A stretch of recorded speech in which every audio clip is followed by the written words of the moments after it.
ஒரு இன்வெஸ்ட்மெண்ட் சேவிங்ஸ்னு வரும்பொழுது வெறும் தங்கத்தை மட்டுமே வந்து மெயினான இன்வெஸ்ட்மெண்ட் ஸ்ட்ரீமா வச்சுட்டு மேலே போனாங்கன்னா ஜெயிக்க முடியாது. தங்கம் வந்து ஒரு அலோகேஷன் இருக்கணும், பட் தங்கத்தை தான் மெயினாக வச்சு நம்ம கொண்டு போக முடியாது. கடந்த 10 வருஷமா அப்பார்ட்மெண்ட்டுங்கிற விஷயம் யாருக்குமே லாபம் கொடுக்கலாம். யாரெல்லாம் இந்த ஏர்லியா போயிட்டு நான் வீடு வாங்குறேன் இந்த விஷயத்துல யாரெல்லாம் போய் மாட்டாங்களோ அவங்க தான். சின்ன விஷயங்கள், பர்சனல் லோன் வாங்கி ஸ்பெண்ட் பண்றது, பர்சனல் லோன் வாங்கி டூர் போறது, ஐபோன் வாங்குறது தேவையில்லாம, இது எல்லாமே வந்து அவங்களுடைய மைண்ட் வந்து சீக்கிரமாவே கரெக்ட் பண்ணிடுது. அந்த மிஸ்டேக்ஸ், ஹோம் லோனுங்கிறது மிஸ்டேக்குங்கிறது அவங்க ரியலைஸ் பண்ணுறதுக்கு 20 வருஷம். ஒருத்தர் வந்து ஃபினான்ஷியல் இண்டிபெண்டன்ஸ் வேணும், ஒரு ப்ராப்பரான வெல்த் கிரியேஷன் ஜேர்னிக்கு போனோம். எதிர்காலத்தில் அவங்களுக்கு வந்து ஒரு 23-24 வயசு நபர் ஃபினான்ஷியலி வெல்த்தியாக இருக்கணும் அப்படின்னு அவங்க நினச்சாங்கன்னா சில விஷயங்களை அவங்க முன்னெடுக்கணும். கடன் இல்லாத வாழ்க்கையை வாழணும்னா எதெல்லாம் அவங்க பின்பற்றணும், எதெல்லாம் அவங்க பின்பற்றக்கூடாது? கடன்கிறது பேட் கிடையாது, சரிங்களா? Debt is always not bad, debt is always good. உங்களுடைய சம்பளத்தில் 70-80% இஎம்ஐ போச்சுன்னா மட்டும்தான் அது ப்ராப்ளம். இந்த கடன் இல்லாத வாழ்க்கை, நான் எனக்கு கடனே கிடையாது அதனால் நான் வந்து ஐ எம் ஃப்ரீங்கிறது வந்து ஐ வில் நாட். நீங்கள் லீவரேஜ் எடுத்தால் மட்டும்தான் நீங்கள் க்ரோ ஆகும். 22 வயசு 21 வயசு நீங்கள் காலேஜ் முடிச்சுட்டு வந்த உடனேவே நீங்கள் இன்வெஸ்ட்மெண்ட்ஸை ஸ்டார்ட் பண்ணுங்க. இன்வெஸ்ட்மெண்ட்ஸை நீங்கள் போய் எஃப்டியில் ஸ்டார்ட் பண்ணிங்கன்னா it is a mistake.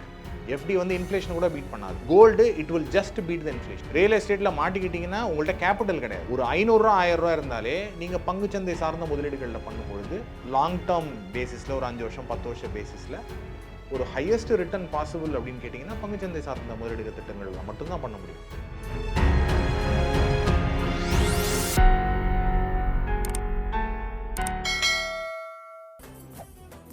மெரிபா paneer soda, I trust மெரிபா. Sir வணக்கம். சார் வணக்கம். நிறைய விஷயங்கள் நடந்துருச்சு. தங்கம் விலை ஏற்றம், தங்கம் விலை இறக்கத்தில் தாண்டி இப்போ ஏற்றத்தை நோக்கி தான் போயிட்டு இருக்கு. இன்னும் இறக்கம் அப்படின்ற ஒரு விஷயம் வந்து நம்ம கண்ணில் வந்து பார்க்க முடியறதில்ல. நிறையா இந்த மார்க்கெட்லேயே வந்துட்டு இது டவுன் ஆகுமா, இது அப்பில் இருக்குமான்ற கேள்விகள் எல்லாமே இருக்கும்போது நாம் இப்போ வந்துட்டு சாமானியர்கள், அதாவது மிடில் கிளாஸ் பீப்புள், எப்பயுமே அவங்களுக்கு ஒரு தேவைகள் இருந்துகிட்டே இருக்கும். நமக்குன்னு ஒரு சொந்தமாக ஒரு வீடு வாங்கணும், ஒரு 40 வயசுக்கு அப்புறம் நான் வந்து அதிக அளவில் உழைக்காமல் என்னோட ஒரு சேமிப்பில் நான் வந்து ஒரு நிம்மதியான வாழ்க்கையை வாழணும். நான் நிறைய ஓடுறேன், ஒரு கட்டத்துக்கு மேலே என்னால் ஓட முடியாது. அப்போ ஓட முடியாத சூழ்நிலையில் என் கையில் ஒரு சில பணங்கள் இருக்குன்னா நான் என்ன செய்யணும்? இந்த கேள்விகள் இப்போயும் மிடில் கிளாஸ் மக்கள் கிட்ட இருந்துக்கிட்டே தான் இருக்குன்றப்போ இந்த 2026 காலகட்டத்தில் இன்னைக்கு நினைக்கிறேன் ஒருத்தவன் நான் வந்து சேவ் பண்ண போகிறேன், நான் வந்து சேவிங்ஸ் பண்ண போகிறேன், ஒரு ஃபேமிலி நினைக்கிறாங்க, ஒரு பெண்ணோ ஒரு ஆணோ நினைக்கிறாங்கன்னா என்ன பண்ணலாம், எதில் பண்ணலாம் sir? So first of all நீங்கள் ஸ்டார்ட் பண்ணும்போதே நீங்கள் வந்து தங்கத்தை பிரதானமாக வச்சு தான் நீங்கள் ஸ்டார்ட் பண்ணீங்க. இன்றைக்கி இருக்கக்கூடிய இளைஞர்கள் ஒரு இன்வெஸ்ட்மெண்ட்டு சேவிங்ஸ்னு வரும்பொழுது வெறும் தங்கத்தை மட்டுமே வந்து ஒரு மெயினான இன்வெஸ்ட்மெண்ட் ஸ்ட்ரீமாக வச்சுட்டு மேலே போனாங்கன்னா ஜெயிக்க முடியாது. நம்பர் 1, தங்கம் வந்து ஒரு அலோகேஷன் இருக்கணும், ஒரு ஸ்மால் அலோகேஷன் இருக்கணுமே ஒழிய, பட் தங்கத்தை தான் மெயினாக வச்சு நம்ம கொண்டு போக முடியாது. ஃபர்ஸ்ட் ஆஃப் ஆல் இவங்க வந்து தேவையற்ற செலவினங்களை குறைக்கணும். 1, இன்றைக்கி இந்தியாவில் இருக்கக்கூடிய சேவிங்ஸ் ரேட் அப்படின்னு நம்ம பார்க்குறது வந்து பார்த்திங்கன்னா ஒரு 10-15% தான் ஹவுஸ் ஹோல்டு சேவிங்ஸ் ரேட். ஒருத்தர் வந்து ஃபினான்ஷியல் இண்டிபெண்டன்ஸ் வேணும், ஒரு ப்ராப்பரான வெல்த் கிரியேஷன் ஜேர்னிக்கு போகணும். எதிர்காலத்தில் அவங்களுக்கு வந்து ஒரு 23-24 வயசு நபர் ஒரு 5-6 வருஷம் கழித்து அவங்களுக்கு ஒரு மேரேஜ் ஆகுது, அவங்களுக்கு குழந்தைங்க வருது, இந்த மாதிரி வரும்பொழுது அந்த சமயத்தில் ஃபினான்ஷியலி வெல்த்தியாக இருக்கணும் அப்படின்னு அவங்க நினச்சாங்கன்னா சில விஷயங்களை அவங்க முன்னெடுக்கணும். ஃபஸ்ட்டு நான் சொன்ன மாதிரி சேவிங்ஸ் ஹேபிட். 2வது வந்து investing that money. First step save பண்ணுறோம், அடுத்தது வந்து இன்வெஸ்ட் பண்ண ஆரம்பிக்கிறோம். இந்த சேவிங்கிறது என்னென்னா, நிறைய பேர் வந்து ஒரு மாதம் சம்பளம் வரும், சம்பளம் வந்தோடனே செலவெல்லாம் பண்ணுவாங்க, பாக்கி மிச்சம் இருக்கிறது மட்டும்தான் சேவிங்ஸ். அதை அப்படியே ரிவர்ஸ் பண்ணணும். நம்ம ரிவர்ஸ் பண்ணிவிட்டு ஃபஸ்ட்டு ஒரு fix the amount for saving, அந்த அமௌண்ட்டை சேவ் பண்ணி வச்சுட்டு அதுக்கப்புறம் பாக்கி இருக்கிற பணத்தை மட்டும் அவங்க ஸ்பெண்ட் பண்ணாங்கன்னா ஒரு டிசிப்ளின் அப்போ தான் ஸ்டார்ட் ஆகும் அவங்களுக்கு, ரைட்? 2வது, இன்றைக்கி இருக்கக்கூடிய காலகட்டத்தில் அவங்கவுங்க வேறு சிட்டிஸ் வேறு இடத்துல போய் அவங்க பண்ணிகிட்டு இருக்காங்க. ஒரு 1000 பேரை சர்வே பண்ண ஒரு ஏஜ் குரூப் பிட்வீன் 25 to 35, ஒரு 1000 பீப்புளை ஒரு பெரிய ஒரு ரிசர்ச் ஏஜென்சி வந்து அவங்க சர்வே பண்ணாங்க. அந்த சர்வே பண்ணதில் யாருக்கெல்லாம் வந்து ஒரு பெரிய வெல்த் கிரியேட் பண்ண முடியல, மெஜாரிட்டி ஆஃப் தெம் யாருக்கெல்லாம் வெல்த் கிரியேட் பண்ண முடியல, அவங்களுடைய அடுத்த கட்ட லைஃபுக்கான குழந்தைகளுக்கு உண்டான சில்ட்ரன்ஸ் எஜுகேஷன், ஈவன் ஸ்கூல் எஜுகேஷன்லேருந்து ஸ்டார்ட் பண்ணிவிட்டு ஆர் காலேஜ் எஜுகேஷன் ஸ்டார்ட் பண்ணிவிட்டு யாருக்கெல்லாம் ப்ராப்பராக பிளான் பண்ண முடியலன்னு கேட்டிங்கன்னா ஷாக்கிங்கான இன்ஃபர்மேஷன் தான் வெளிவந்துச்சு. அந்த ஷாக்கிங்கான இன்ஃபர்மேஷன் என்னென்னா, யாரெல்லாம் ரொம்ப ஏர்லியாக போயிட்டு ஒரு வீடு வாங்குறேன்னு சொல்லிட்டு ஹோம் லோன் இஎம்ஐயில் போய் சிக்கிறாங்களோ அவங்க எல்லாருக்கும் வந்துச்சு. Point number 1. நார்மலாக நம்ம என்ன நினைப்போம், யாரெல்லாம் வந்து இந்த ஊதாரித்தனமான செலவுகள் பண்ணி இந்த பர்சனல் லோன் இஎம்ஐ ஐஃபோனை போய் லோனில் வாங்குறது, இவன் வாங்குற சம்பளமே 25,000 இருக்கும், இவன் போய் ஒரு ஐஃபோனை வாங்குவான் ஏன்னா லோன் கிடைக்குது அப்படின்னு சொல்லிட்டு, ரைட்?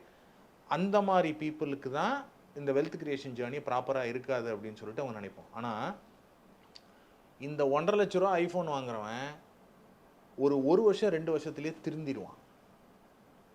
நீங்கள் வீடு வாங்குறது 50-60 லட்சம் கொடுத்து வாங்குறவன் அவனால் திருந்தவே முடியாது 20 வருஷத்தில். புரியுதுங்களா? கடந்த 10 வருஷமாக அப்பார்ட்மெண்ட்டுங்கிற விஷயம் யாருக்குமே லாபம் கொடுக்கலாம், அன்லெஸ் அவங்க போய் அதில் ஸ்டே பண்ணாங்கன்னா. ஒரு 50 லட்ச ரூபா கொடுத்து வீடு வாங்குறான், அந்த 50 லட்ச ரூபா வீடை அவன் 15,000 ரூபா கொடுத்து ரெண்ட் எடுத்து அந்த வீட்டில் தங்கிடலாம். ஆனால் 50 லட்ச ரூபாய்க்கு லோன் எடுத்து 40,000 45,000 ரூபா இஎம்ஐ கட்டுவான். அவனுடைய மொத்த சம்பளமே மாதம் 70,000 80,000 தான் இருக்கும். முக்கால்வாசி போனால் இஎம்ஐக்கு போயிடும்.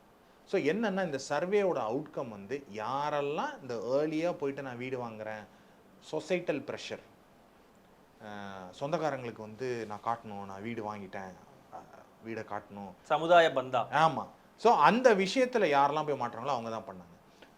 இந்த சின்ன விஷயங்களில் பிரச்சனை, இந்த பர்சனல் லோன் வாங்கி ஸ்பெண்ட் பண்ணுறது, பர்சனல் லோன் வாங்கி டூர் போகிறது, ஐஃபோன் வாங்குறது தேவையில்லாமல், இது எல்லாமே வந்து அவங்களுடைய மைண்டை வந்து சீக்கிரமாகவே கரெக்ட் பண்ணிடுது அந்த மிஸ்டேக்ஸ்.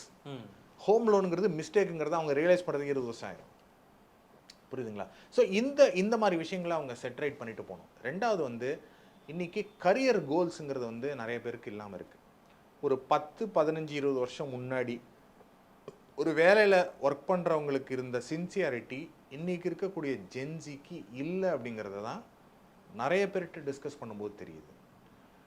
முன்னாடிலாம் வந்து ஒரு வேலைன்னா அதுக்கு உண்டான ஒரு மதிப்பு மரியாதை இருக்கும், அதுக்கு வந்து ஒரு ரெஸ்பெக்ட் கொடுப்பாங்க. இன்றைக்கி வந்து இது இல்லைன்னா அது போனால் போகும், அந்த மாதிரி போகிறாங்க.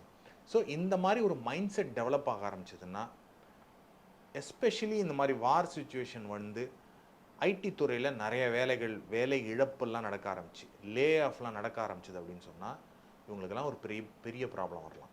ஸோ அதனால் நீங்கள் எந்த வேலை செஞ்சாலும் ப்ளீஸ் ரெஸ்பெக்ட் தட் ஒர்க். அந்த ஒர்க்கை ரெஸ்பெக்ட் பண்ணிட்டு அதுதான் நமக்கு சோறு போடுது.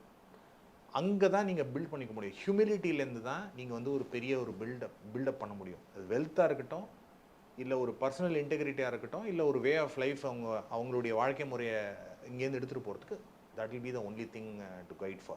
ஸோ இந்த மாதிரி சிலது ஃபிலசாஃபிக்கல், சிலது வந்து ப்ராக்டிக்கல், சிலது இந்த நான் சொன்ன இந்த சேவிங்ஸ் ஹேபிட்ஸ் எல்லாம் அவங்க கரெக்ட் பண்ணாங்கன்னா ஒரு ஒட்டு மொத்தமாக வந்து அவங்களுடைய லைஃப்பை அடுத்த கட்டத்துக்கு எடுத்துகிட்டு போகிறதுக்கு it will be helpful. So அதே மாதிரி இப்போ நீங்கள் சொன்ன மாதிரி தான், இப்போ ஒரு சம்பளம் வந்து 35,000 தான் இருக்குது ஒரு மாதம். அவனோட ஃபேமிலி வந்து ஒரு ஹஸ்பண்ட் ஒய்ஃப் ஒரு குழந்தைன்னு இருக்கும்போது தான் வண்டியை ஃபஸ்ட்டு அப்டேட் பண்ணுறேன். அவன் வந்து அந்த வண்டி வச்சுருக்கான், அப்போ நம்மளும் அதே மாதிரி வண்டி வாங்கணும். அப்போ என்ன பண்ணணும்னா அதுக்கு ஒரு லோன் வாங்கி முடிக்கலாம். அந்த லோன் வாங்கி முடிக்கும் போது எவனோ ஒருத்தன் வண்டி வாங்கியிருந்தேன், கார் வாங்கியிருந்திருப்பான். அப்போ என்ன பண்ணோன்னா கார், அப்போ நம்ம காருக்கு ஒரு லோன் வாங்குவோம். அப்போ அவனோட வாழ்க்கை சுமை வந்து பார்த்தீங்கன்னா திருப்பி ஒரு 10 ஆண்டு காலம் வந்து ஒரு இஎம்ஐயில்.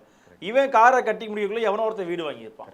அப்போ நம்மளும் திருப்பி வீடு வாங்கலாம் அப்படின்றப்போ திருப்பி அது வந்து மீதி இருக்க காலம் ஃபுல்லாமே அந்த வீட்டுக்கான ஒரு இஎம்ஐன்றப்போ அந்த இஎம்ஐலாம் கட்டி முடிச்சு திரும்பி பார்க்கும்போது நம்மளுக்கான வாழ்றதுக்கான ஒரு அந்த இடத்துல வந்துட்டு ஒரு உடம்புல ஒரு தெம்பு இருக்காது, எதுவுமே இருக்காது. கடைசி காலத்தில் நம்ம அப்படியே ஒரு மாதிரி இருந்துட்டு போயிடறோம். இதுதான் வந்து ஒரு மிடில் கிளாஸ் பீப்புளில் நிறைய பேர் செய்கிற தவறுன்றப்போ என்ன பண்ணால் பணத்தை சேவ் பண்ண முடியும், எது இதில் தான் வீணாக செலவு பண்ணக்கூடாது சார் இவங்க? ஸோ நம்ம ஏற்கனவே இந்த இதில் செலவு பண்ணக்கூடாதுங்கிற விஷயத்தை பார்த்தா நீங்கள் கரெக்டாக சொன்னீங்க. இந்த மாதிரி பைக் வாங்குறது, 3 லட்ச ரூபாய்க்கு பைக் வாங்குறது, 5 லட்ச ரூபாய்க்கு பைக் வாங்குறது, 40,000 30,000 சம்பளம் வாங்குறவங்களே இந்த தவறுகளை பண்ணும்பொழுது அதுவும் அந்த நான் சொன்ன ஏற்கனவே பண்ண ஹோம் லோன் மிஸ்டேக்கில் இது ஆட் ஆயிரும்னு வச்சுங்களேன். நீங்கள் ஒரு இன்னொரு பாயிண்ட்டை சொன்னீங்க, இப்போயே இது மாதிரி வந்துச்சுன்னா அவங்க ரிட்டையர்மெண்ட் லைஃப் என்ன ஆகும் அப்படிங்கிறத அவங்க யோசிச்சு பார்க்கணும். முன்ன மாதிரி கிடையாது. போன ஜென்ரேஷனில் ரிட்டையர்ட் லைஃப்ங்கிறது 60 இயர்ஸ், 55 வருஷம் 60 வருஷம். இப்போது ஐடி துறையில் 50 வயசுக்கு மேலே யாருக்கும் வேலை இல்லை. இன்றைக்கி 25 வயசு இருக்கிறவன் 45 வயசுக்கு மேலே வேலை இருக்காது. அப்போ வந்து அவன் கண்டிப்பாக ஒரு ஆண்டர்பிரனராவோ இல்லை வேற ஏதாவது ஒரு தொழிலை தேடியோ தான் போயாக வேண்டிய ஒரு கட்டாயம் இருக்கும். Longevity of the life is increasing. 30 வருஷம் முன்னாடி 65 வருஷம் லாஞ்சிவிட்டினா இன்னைக்கு 70லேருந்து 75. இங்கேருந்து 30 வருஷம் கழிச்சு மெடிக்கல் அட்வான்ஸ்மெண்ட்ஸ்னால longevity can go up to 80. நீ 45 வயசுலேயே ரிட்டையர் ஆகிட்டு 80 வயசு வரைக்கும்னா கிட்டத்தட்ட 30-35 வருஷம் ரிட்டையர்ட் லைஃப். போன ஜென்ரேஷனுக்கு 30-35 வருஷம் ஒர்க் லைஃப். ஒன்லி 10-20 இயர்ஸ் வந்து ரிட்டையர்ட் லைஃப். இப்போ அப்படி ஆப்போசிட். ஸோ இதெல்லாம் மிட்டிகேட் பண்ணணுன்னா நீங்கள் ஏர்லி இயர்ஸ்லேருந்தே இன்வெஸ்ட்மெண்ட்ஸை ப்ராப்பராக கரெக்டான இன்ஸ்ட்ருமெண்ட்ஸில் இன்வெஸ்ட் பண்ண ஆரம்பிக்கணும். அதுக்காக தான் நம்ம என்ன சொல்லுவோம், ஒரு 22 வயசு 21 வயசு நீங்கள் காலேஜ் முடிச்சுட்டு வந்த உடனேவே நீங்கள் இன்வெஸ்ட்மெண்ட்ஸை ஸ்டார்ட் பண்ணிடணும். இன்வெஸ்ட்மெண்ட்ஸை நீங்கள் போய் எஃப்டியில் ஸ்டார்ட் பண்ணிங்கன்னா it is a mistake. FD வந்து இன்ஃப்ளேஷன் கூட பீட் பண்ணாது. Gold it will just beat the inflation. Real எஸ்டேட்டில் மாட்டிக்கிட்டிங்கன்னா உங்கள்கிட்ட கேபிட்டல் கிடையாது. கேபிட்டல் இருந்துன்னா நீங்கள் ரியல் எஸ்டேட் வாங்குங்க, அதை வாங்கி வருங்க, பெரிய லாபம் வந்துச்சுன்னா ரைட்டு. நீங்கள் 22-23 வயசில் ஸ்டார்ட் பண்ணும்போது நீங்கள் லோனை பேஸ் பண்ணி தான் ஒரு ரியல் எஸ்டேட் ப்ராப்பர்ட்டியை நீங்கள் வாங்கிக்கணும். ஒரு 500 ரூபா 1000 ரூபா இருந்தாலே நீங்கள் பங்குச்சந்தை சார்ந்த முதலீடுகளில் பண்ணும்பொழுது ஒரு லாங் டேர்ம் பேசிஸில் ஒரு 5 வருஷம் 10 வருஷம் பேசிஸில் ஒரு ஹையஸ்ட் ரிட்டர்ன் பாசிபிள் அப்படின்னு கேட்டிங்கன்னா பங்குச்சந்தை சார்ந்த முதலீடு திட்டங்களில் மட்டும்தான் பண்ண முடியும். 10% மேலே ரிட்டர்ன் வேணும்னா நீங்கள் வேறு எந்த இன்வெஸ்ட்மெண்ட் இன்ஸ்ட்ருமெண்ட்டை போய் நாட முடியும். Only equity can deliver that kind of returns. So அந்த பங்குச்சந்தை சார்ந்த முதலீடுகளில் விஷயங்களை கற்றுக்க ஆரம்பிச்சுட்டு நிறைய பேரை லிசன் பண்ணிவிட்டு ஒரு ப்ராப்பரான அட்வைசர்கிட்ட போயிட்டு அவங்களுடைய லைஃப்பை அவங்க ஸ்ட்ரக்சர் பண்ணிக்கிட்டாங்கன்னா it will always be better. ஏன்னா இந்த மாதிரி ஒரு ப்ராப்பர் கைடன்ஸ் எடுத்துக்கும் பொழுது அவங்களுக்கு தேவையான லைஃப் ப்ரொடெக்ஷனுக்கு இருக்கக்கூடிய இன்சூரன்ஸ் கவராக இருக்கட்டும், இல்லை ஹெல்த்தை ப்ரொடெக்ட் பண்ணிக்கக்கூடிய ஹெல்த்து கவராக இருக்கட்டும், இந்த மாதிரி ஒரு ஸ்ட்ரக்சர்டான அப்ரோச் டு ஃபினான்ஷியல் பிளானிங் பண்ண ஆரம்பித்தாங்கன்னா ஈவன் அவங்களுடைய கரியரில் அவங்க ஃபோக்கஸ்டாக இருக்காங்க அப்படிங்கிறத நம்ம நிறைய பேர்கிட்ட பார்க்குறோம். யாரெல்லாம் இந்த மாதிரி ஸ்ட்ரக்சர்டான ஒரு ஃபார்முலா ஃபாலோ பண்ணுறாங்களோ even in their career they're able to do that. சில பேர் நான் பார்த்துருக்கேன், ஒரு 5-6 வருஷம் இந்த மாதிரி நிறைய சேவிங்ஸ். அவங்க வந்து நார்மலாக 10% ஒருத்தவங்க சேவ் பண்ணுறாங்கன்னா இவர் 30% சேவ் பண்ணியிருக்காரு, 30-40% சேவ் பண்ணுவார். சேவ் பண்ணிவிட்டு ஒரு 5-6 வருஷத்தில் ஒரு 27-28 வயசுலேயே ஒரு நல்ல சைஸபிளான அமௌண்ட் ஒரு போர்ட்ஃபோலியோ வந்ததுக்கப்புறம் அவருடைய ஆஸ்பிரேஷன்ஸ் வந்து இன்க்ரீஸ் ஆகுது. அந்த ஆஸ்பிரேஷன்ஸ் இன்க்ரீஸ் ஆகும்பொழுது அவருடைய கரியரை அவரே அப்கிரேட் பண்ணிக்கிறார். 25-50,000 சம்பளம் வாங்கிட்டு இருக்கோமா, நான் இந்த அளவுக்கு இவ்வளோ போர்ட்ஃபோலியோ இந்த ஏஜ்லேயே நான் வந்துட்டேன், அடுத்த லெவல் திங்க் பண்ணுறாரு. நான் எப்படி ஒரு மாதம் 1 லட்ச ரூபா சம்பளம் வாங்க முடியும்? அந்த மாதிரி நான் சம்பளம் வாங்கணும்னா நான் என்ன விஷயங்கள் நான் செய்யணும், என்னுடைய கரியரை அப்கிரேட் பண்ணிக்கிறதுக்கு என்ன ஃபஸ்ட்டு அப்கிரேட் பண்ணிக்கணும், என்ன மாதிரி நாலேஜை நான் டெவலப் பண்ணிக்கணும், இந்த மாதிரி திங்கிங்கில் அவங்களுடைய மைண்டு போகுது. ஸோ இதெல்லாம் தான் வந்து ஒரு கலவையாக அவங்கள வந்து ஒரு ஃபினான்ஷியல் ஜேர்னியில் ப்ராப்பராக கொண்டு போகிறதுக்கான விஷயங்களாக இருக்கும். சார் அதே மாதிரி இப்போ இந்த மிடில் கிளாஸ் பீப்புளுக்கு இன்னும் ஒரு விஷயம் வந்து எல்லாரோட மைண்ட்லேயும் இருக்கும், எல்லாரோட மனசுலேயும் இருக்கும், வாட்ஸ்அப் ஸ்டேட்டஸில் இருக்கும், இன்ஸ்டாகிராமில் ஃபீடில் இருக்கும். அவங்க எல்லாத்தையும் சொல்கிற ஒரு விஷயம் என்னன்னா, கடன் இல்லாத ஒரு வாழ்க்கையை வந்து நான் வாழணும். இது எல்லாருக்குமே இருக்க ஒரு விஷயம் தான். நான் வந்து இனி வரப்போகிற காலங்களில் கடன் இல்லாத வாழ்க்கையை வந்து நான் வாழணும்னு ஆசைப்பட்றேன் அப்படின்ற ஒரு எண்ணம் இருக்கும். கடன் இல்லாத வாழ்க்கையை வாழணும்னா எதெல்லாம் அவங்க பின்பற்றணும், எதெல்லாம் அவங்க பின்பற்றக்கூடாது? ஓகே, இப்போ நீங்கள் இந்த கேள்வி கேட்டவுடனே நம்ம என்ன சொல்ல வந்த விஷயம் வந்து 35 வயசு வரைக்கும் உள்ளவங்க மட்டும்தான். கடன்கிறது பேட் கிடையாது, சரிங்களா? Debt is always not bad, debt is always good, சரிங்களா? நீங்கள் ஏர்லி கரியரில் உங்களுடைய சம்பளத்தில் 70-80% இஎம்ஐ போச்சுன்னா மட்டும்தான் அது ப்ராப்ளம். நீங்கள் 35 வயசு வரைக்கும் அப்புறம் நீங்கள் வீடு வாங்க ஆரம்பிக்கிறீங்களோ இல்லை வேறு ஏதாவது இன்வெஸ்ட்மெண்ட்ஸ் பண்ண ஆரம்பித்து அதுக்காக டெட்டை நீங்கள் வாங்குறீங்களோ இட் இஸ் ஆல்வேஸ் குட். ஒரு பிஸ்னஸ் செட் பண்ணுறதுக்காக நீங்கள் ஒரு டெட் வாங்குறீங்க, இட் இஸ் ஆல்வேஸ் குட். இந்த கடன் இல்லாத வாழ்க்கை, நான் எனக்கு கடனே கிடையாது அதனால் நான் வந்து ஐ எம் ஃப்ரீங்கிறத வந்து ஐ வில் நாட் பிலீவ். நீங்கள் லீவரேஜ் எடுத்தால் மட்டும்தான் நீங்கள் க்ரோ ஆக முடியும். பெரிய பெரிய கார்பரேட் எல்லாமே கடன் வாங்கி தாங்க அவங்களுடைய பிஸ்னஸை டெவலப் பண்ணுறாங்க. அதான் நம்மளோட ஓட்டம் அதிகமாக இருக்கும், வேகமாக இருக்கும். ஸோ அதனால் இந்த ஜீரோ டெட்டுங்கிறது வந்து it is not the right thing for someone to follow. அந்த ஜீரோ டெட்டு யாருக்கு இருக்கலாம் அப்படின்னு கேட்டிங்கன்னா, அந்த ஃபஸ்ட்டு ஒரு 30-35 வருஷம் வரைக்கும் அவங்களுடைய இஎம்ஐயை அவங்களுடைய சம்பளத்தில் ஒரு 20%க்கு ரெஸ்ட்ரிக்ட் பண்ணிக்கிட்டாங்கன்னா it is always better. Home loan எடுத்துட்டாங்கன்னா அந்த ரெஸ்ட்ரிக்ட் பண்ண முடியாது, அதனால நம்ம அந்த ஏஜுக்கு நம்ம சொன்னோம். ஆனால் ஒரு 35 இயர்ஸ்க்கு அப்புறம் அவங்க பார்த்தாங்கன்னா டெஃபினெட்லி அவங்க ஹோம் லோன் எடுக்கலாம், அவங்களுக்கு தேவையான விஷயங்களை அவங்க பண்ணிக்கலாம். It is always good. Sir அப்படி பார்க்கும்போது இந்த ஹோம் லோன்றதுலேயே ஒரு சில விஷயங்கள் இருக்குது. அதாவது ஒரு பேசிக் அமௌண்ட் இல்லாமல் வீடு வாங்கியே தீரணுன்றக்காக ஹோம் லோன் எடுப்பாங்க. ஒரு செட் ஆஃப் பீப்புள் என்னன்னா ஏன்னா நம்மளோட ஹோம் லோன் வந்து ஒவ்வொரு லட்சம் ஏற ஏற இந்த பக்கம் அதற்கான வட்டியும் ஏறிட்டே போகுன்றப்போ ஹோம் லோன் எடுக்கிறீங்க, ஒரு வீட்டோட விலை வந்து ஒரு 45 லட்சம் இல்லை 1 கோடி ரூபாயா இருந்தாலும் உன் கையில கண்டிப்பா இந்த ஒரு அமௌண்ட் இருந்தா மட்டும் ஹோம் லோன் எடுங்க. உங்க கையில 3 பங்குல 1 பங்கு இருக்கணும், இல்ல 2 பங்கு இருக்குன்னா அது என்ன சொல்லுவீங்க சார்? ஸோ குறைஞ்சபட்சம் 5 மடங்குக்கு மேலே போகாமல் இருக்கணும். இப்போ நீங்கள் வந்து ஒருத்தர் வந்து ஒரு வருஷத்துக்கு 10 லட்ச ரூபா சம்பாதிக்கிறார் அப்படின்னா அவருடைய அந்த ப்ராப்பர்ட்டி பர்ச்சேஸ் ஆர் த லோன் 50 லட்சத்துக்கு மிகாமல் இருந்தால் மட்டும்தான் அவரால் அந்த லோனோட ரிக்குவயர்மெண்ட்டை சர்வீஸ் பண்ண முடியும். இல்லைன்னா அந்த லோனோட ரிக்குவயர்மெண்ட்டை அவரால் சர்வீஸ் பண்ண முடியாது. ஸோ கடைசியில் என்ன ஆகும், கட்ட முடியாது, அது ஆக்ஷனுக்கு போகும், அந்த மாதிரி ஒரு சுச்சுவேஷனுக்கு போயிடும். ஸோ அதனால ஒன்று அவருடைய கரியர் அப்கிரேட் பண்ணிவிட்டு அவருடைய சேலரி இன்க்ரீஸ் பண்ணிக்கணும், இல்லை ஹோம் லோனை மட்டும் குறைச்சிக்கணும். இந்த மாதிரி பண்ணால் மட்டும் தான் அவங்க சர்வே ஆக முடியும்.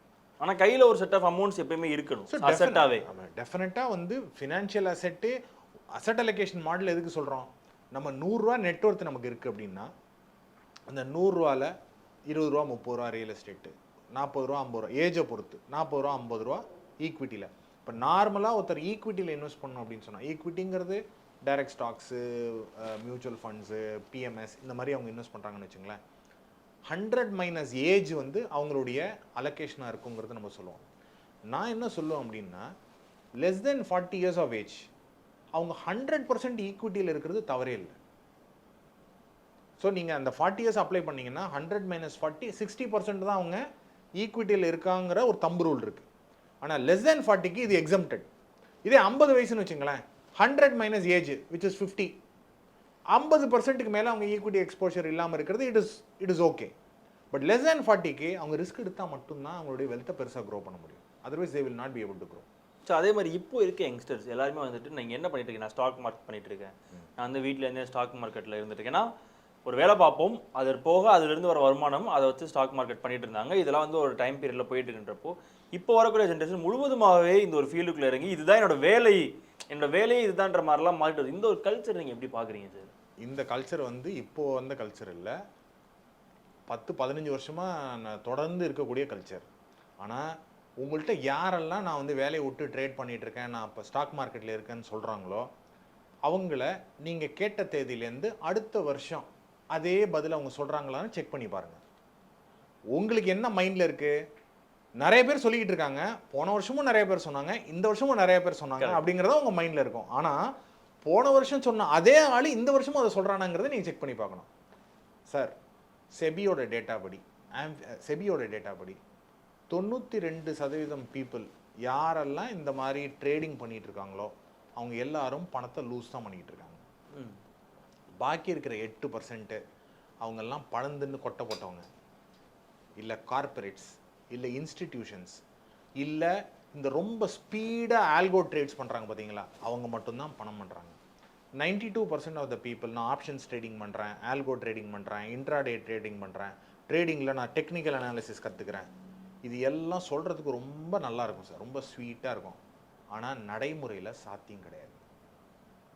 என்னுடைய அனுபவத்தில் சொல்கிறேன், யாருமே ட்ரேடிங் பண்ணி பணம் பண்ணவங்கள நான் பார்க்கல. ஓகே சார், தொடர்ந்து பேசுவோம். Thank you. Thank you sir. Meriba Paneer Soda. I trust Meriba.